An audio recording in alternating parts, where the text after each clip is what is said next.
So I have this concept of collective organizational intelligence, and this comes from the concept that within organizations themselves, there can be lots of people working very well in their own verticals and very well in their own work streams, but they don't work as one necessarily. And to get that coordination, I think AI offers an opportunity. And AI offers an opportunity because it can process information and give people information, and so organization can flow around an organization. And what that practically means is the organization can spread all information much more efficiently through them.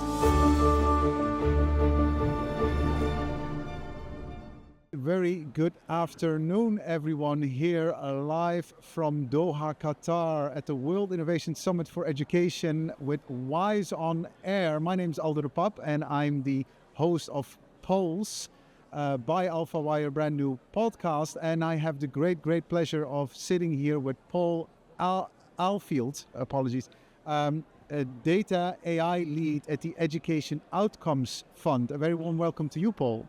Yeah, great, Aldo. Thank you very much. It's a real pleasure to be here. It is, and we were just talking about that before I clicked recording.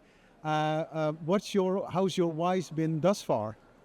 It has blown me away so far, and I don't mean to overstate, but it's one of those times where I think when you're working, especially when you're working in the AI and data field, you can find yourself getting very focused on your work, very focused on your projects, very focused on your team, and then you come here and you listen to other people's experiences and you listen to what other people are working on. Yeah. And sometimes you think, oh, that's the same problems. But then you think people are looking at them in a new way, they're approaching them differently, and the world just seems so much bigger and more complex. And it takes you back and reminds you of that. And from my perspective, you come here, speaking with the podcast and speak later, you come here planning to speak and you find yourself really needing to listen. Yeah.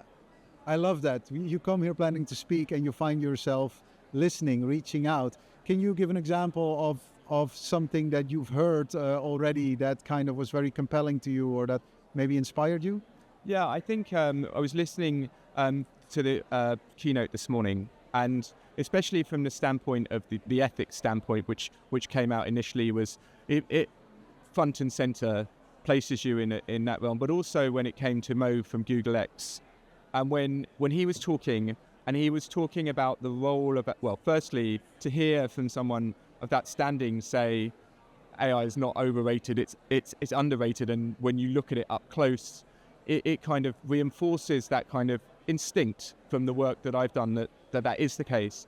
But then also the way that he talked about AI in terms of the nature of the responsibility, in terms of getting it right. Yeah. And the conception that he gave was about a small child, a super being in a way, conceptualizing it as that and thinking, well, this is a responsibility because it can go one way and it can be a very productive force for humanity and it can do something very good, like grounded in ethics, or it can do something which is perhaps more dangerous. And it gave me the feeling and reinforced perhaps the feeling that I had underneath that it is an important moment. Yeah. It's very important we get it right. And I really liked the way he framed it within the local context in terms of the Middle East and in terms of, the other side of the Atlantic, as he put it, or the other side of capitalism, being a side which was grounded in ethics, where a lot of ethics came from. And my personal view and something that I've written about recently is that grounding in ethics, that kind of ensuring that AI, when implemented in your organization, turns your organization into the organization it wants to become. Yeah. And I think that's something that's front and center for me. Yeah. And to hear someone say it in such a eloquent way and in such an expansive way, kind of shook me from hearing it. So I feel very humbled to listen to such things. Yeah. I love when you say, what does AI want to become? What do we want AI to become? And I think you have a very interesting use case there. Today's a big day for you. Because you launched a research article called Outcomes AI, and congratulations on that. Thank you very much. Loads of big findings in there.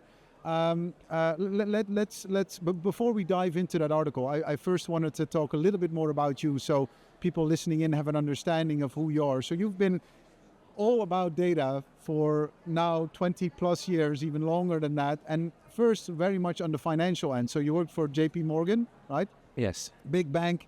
You were big in finance, all about the data, trying to convert the data into money.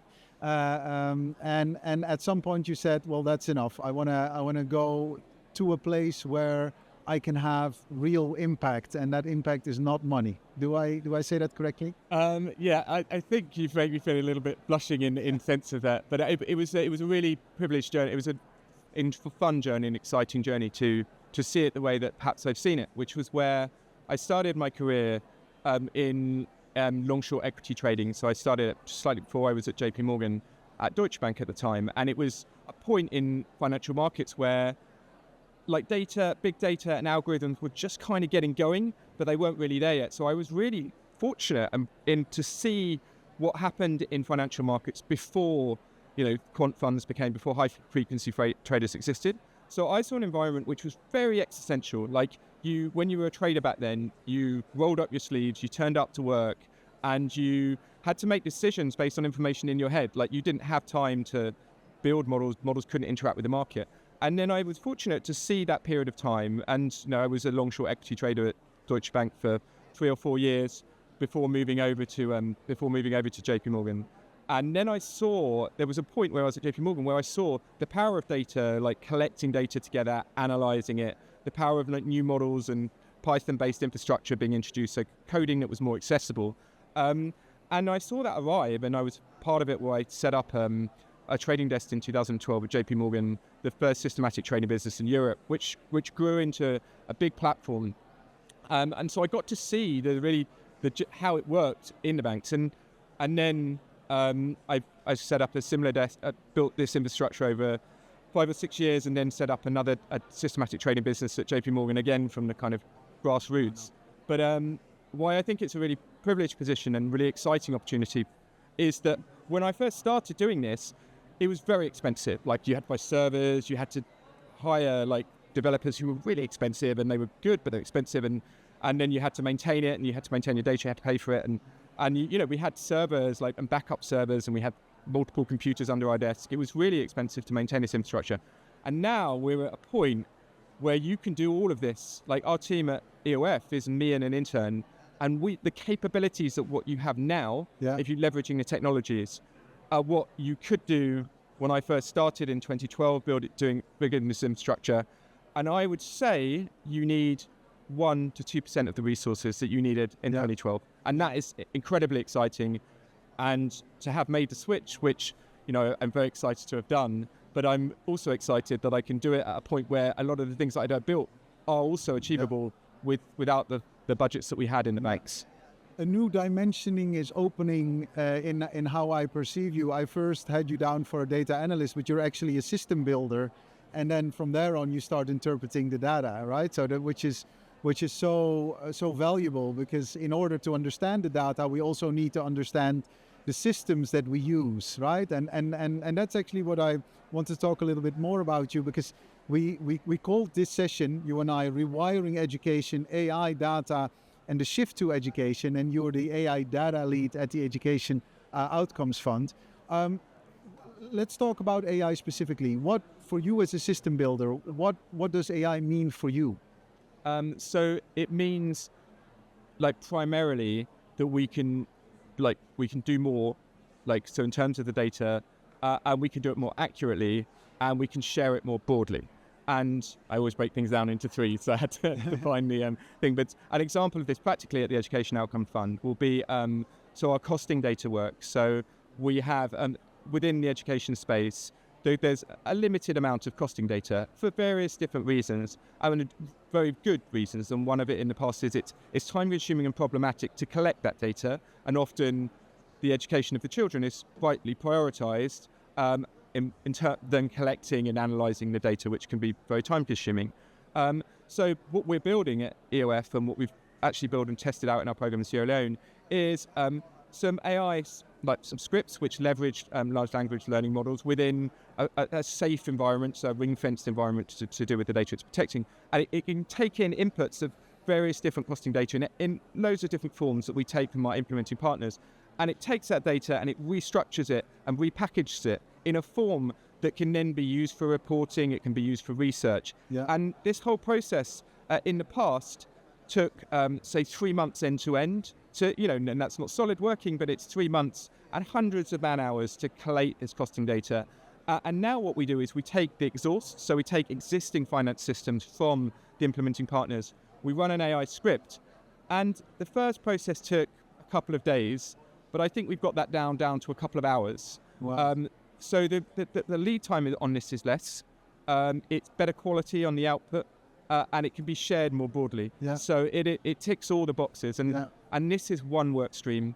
I think we have about 7 to 10 similar work streams at EOF from a team of 2 people. So there's only 2 of us working on these things. And I think one of the things I was trying to get through in the paper is I think all organizations have the potential to do the same. And I'm very passionate about like responsible AI being everywhere all at once. Like I call it AI of things concepts. Like it needs to complement existing functions, not necessarily reimagine them. Yeah. So we don't need to think of AI as something which just reimagines your whole organization. Yeah. Like at least initially, it could just complement existing functions, but just enable you to do more accurately for lower costs and share more widely, which is... Who in an ideal situation would you like as a reader of your article? Is that more like, is it the top-down approach? Is it the government who should read at it?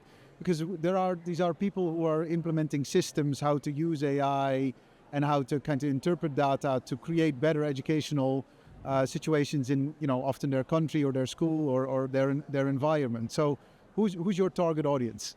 Yeah, it's a pretty good question there, and it's always the question you think about when you're writing these pieces. I think it would be either governments themselves looking to implement or looking for safe, like robust, scalable ways to introduce AI within their work streams, within their education frameworks, but also perhaps smaller NGOs which are reticent about like the big implications of introducing AI. And I think that it was made brilliantly several times in the keynote this morning, which is like, and also in another ethics and AI session shortly after, is that when you introduce AI, sometimes the risk is you don't know where AI stops and your organization begins. Yeah. And so small organizations can be reticent. Yeah. So perhaps I would like to think they would find it useful as a kind of as a blueprint. And then the bigger organizations, which are all organizations and governments which are advanced with their AI use, I would perhaps like them to read it and engage with me on it. And I'm sure they will have their own experiences and things that may resonate, but also things that perhaps they say, well, Paul, I'm not sure about that piece. Yeah. And I would welcome that kind of constructive and respectful in dialogue, because that is about getting, trialing different approaches and seeing which one is more scalable and resilient. And anticipating on that, do you have a point that you think people are gonna want to discuss with you? Good with the questions these. See why your podcast is has some respect. It does.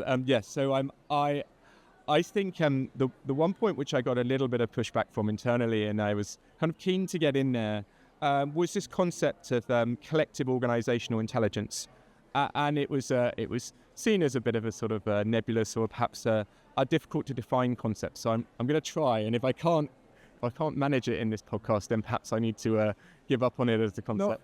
No, by all means, I didn't mean it as criticism. I'm just thinking like, which points do you think you're? No, it's a great question, and it's one that I absolutely should be able to handle. So I will try my best.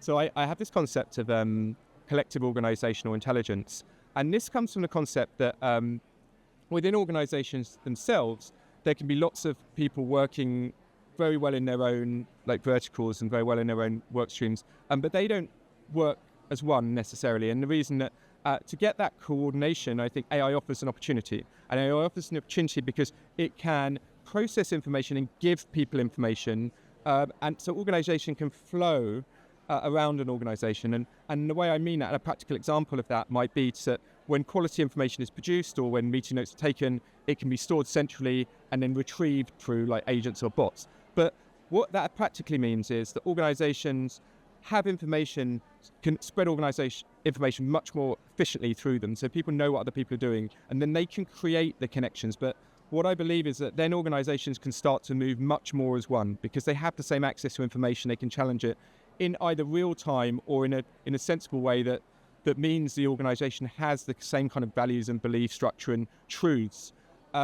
And so I see that like a shoal of fish kind of analogy, where everyone has the shoal of fish. The fish themselves have the agency. They're being orchestrated. They're being conducted, but not orchestrated. So they're not being told what to do.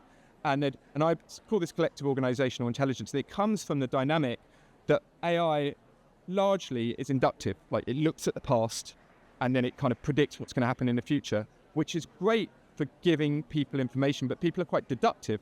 We don't sit there and, reel off a large amount of information, then make a structured decision. We have a kind of deductive approach to reasoning. And by putting information across an organization in a fluid manner, by enabling AI to stop at the person and have its job to enable and empower the person, so it becomes existential for the person to act upon that. My belief, my concept is this kind of organizational, collective organizational intelligence exists.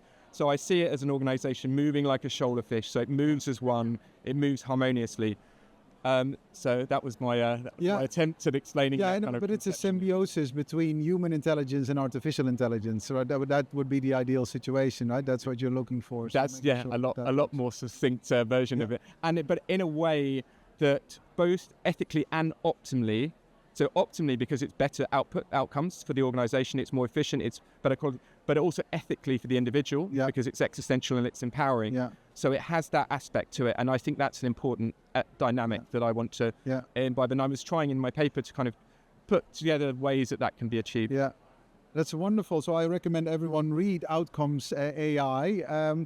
One of the things I also wonder with this, just as an example, I read recently that the government of Albania has adopted an AI minister who kind of is put in place there to make sure corruption doesn't happen, because Albania is unfortunately taunted by loads of corruption scandals. And then they put an AI minister in place, dressed as almost as a deity, and she's in the parliament. And of course, there was loads of rejection to that minister. So even though I think it's a good initiative, it's almost like embracing AI as a solution for something that is so systemic.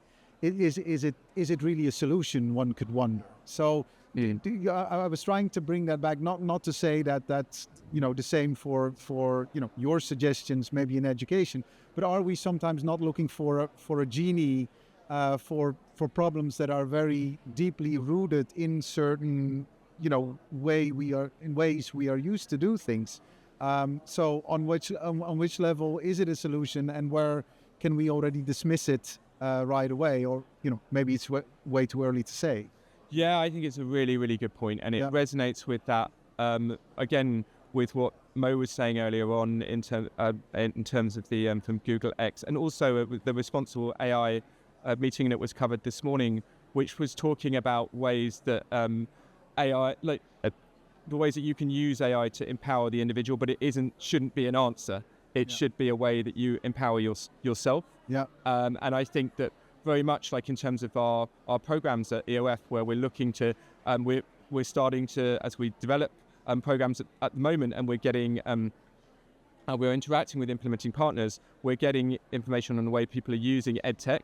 And I think the ways that you use EdTech with children, especially rather than adults who are perhaps at a different point, the way you get them to, it's useful in ways that can upskill the individual and educate the children, and perhaps be more responsive in a way that it's adaptive, but it doesn't become I think it's been quite heavily used, the ability where people say, existential offload or cognitive offloading, and I think that's a really important thing to be relevant of, and especially when you're dealing with children in education programs. What about accessibility? So in previous WISE 10, Basim knows I was also honored to host WISE on Air, and we were talking about accessibility. So AI basically democratizing the way we all learn, and my guests then, they kind of expressed the hope that everyone would be able to access AI. Now, I think in countries where there's enough welfare and capital to use all types of technology, that is easy to talk about, whereas in other countries it might be less accessible. Have you taken that into consideration in your observations or in the advice that you give?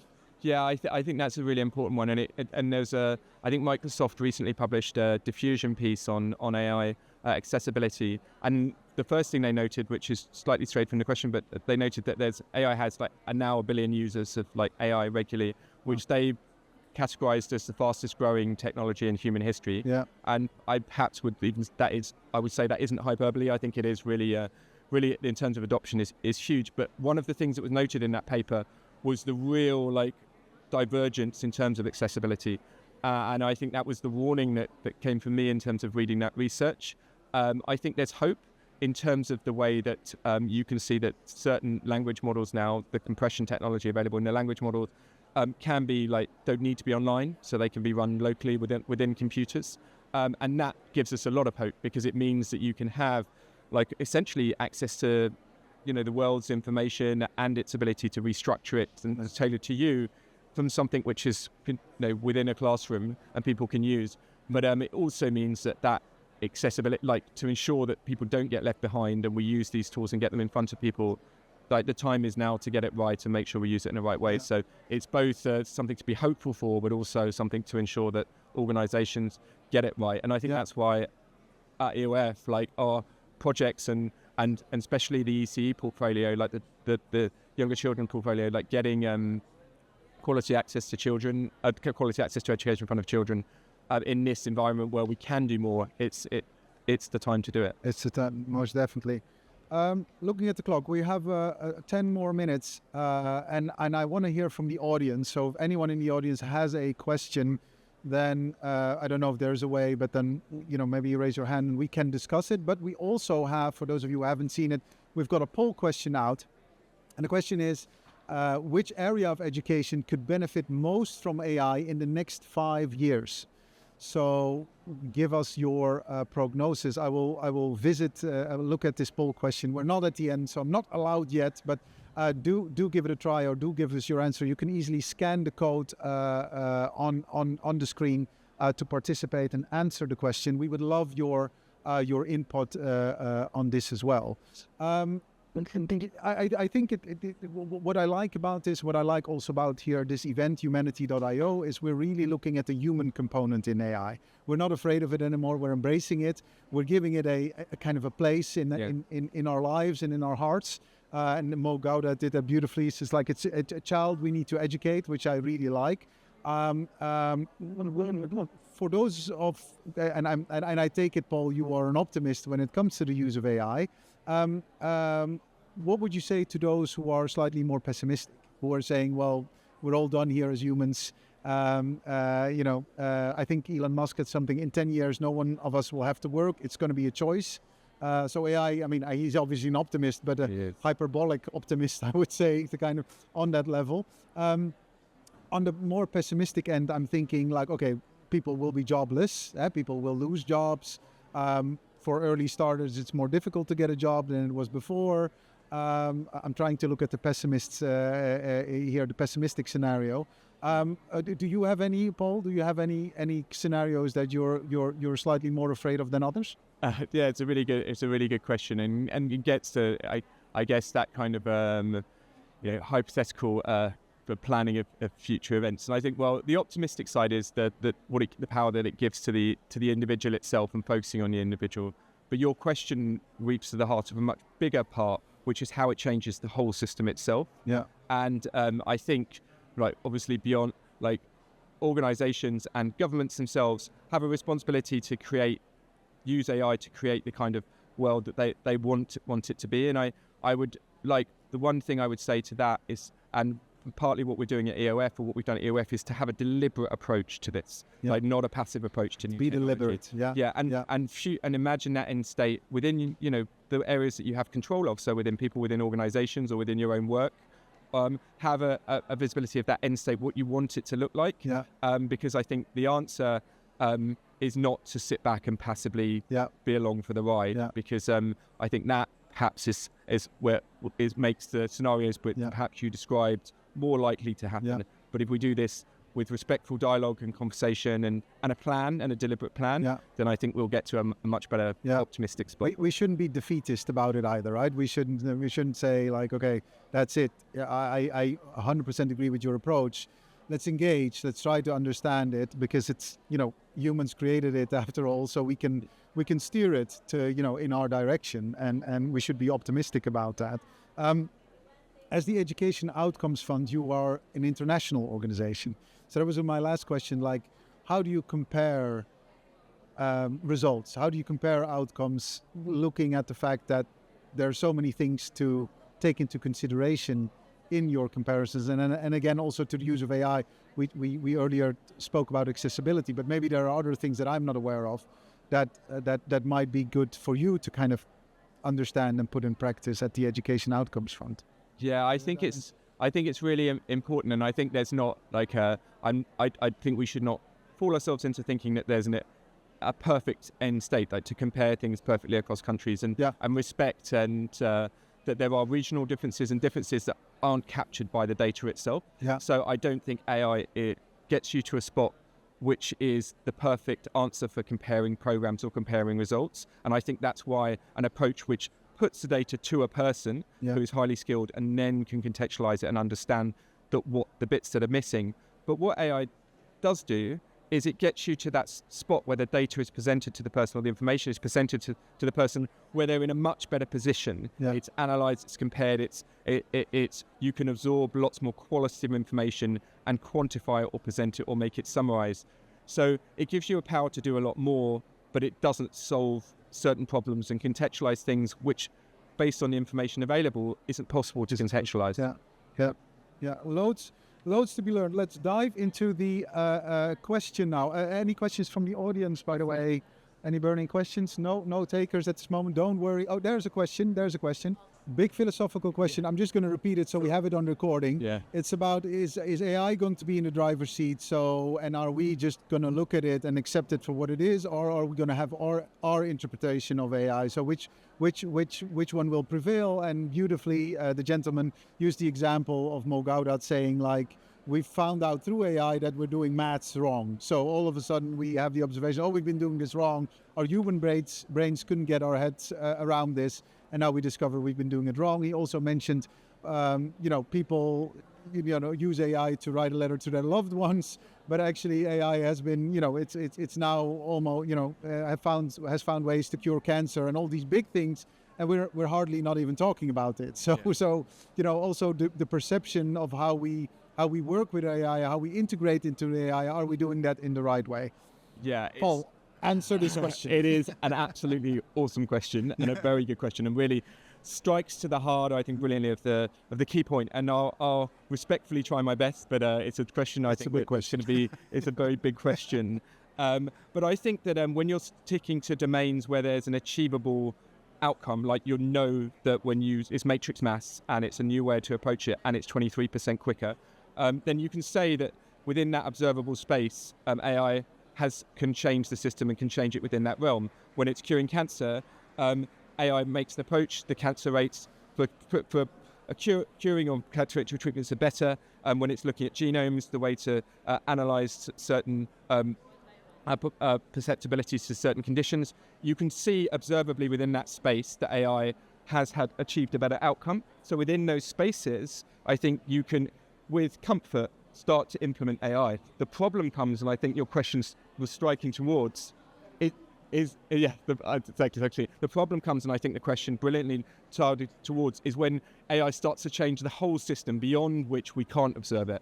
Yeah. And I think, from my seat, with immense amount of humility, because obviously this is a big question, I would say that we need to be careful. We need to ensure that we keep those observable spaces in a realm that perhaps we still understand them and observe them. And again, the work that we do at EOF and the way that we've implemented AI has been very much about that, making sure that people understand the process. And it's mentioned in the paper, like, it is open box. People understand how decisions are made, or if they don't understand necessarily all the pieces, they can observe them like at each end, like there's a person at the start and the end of the process.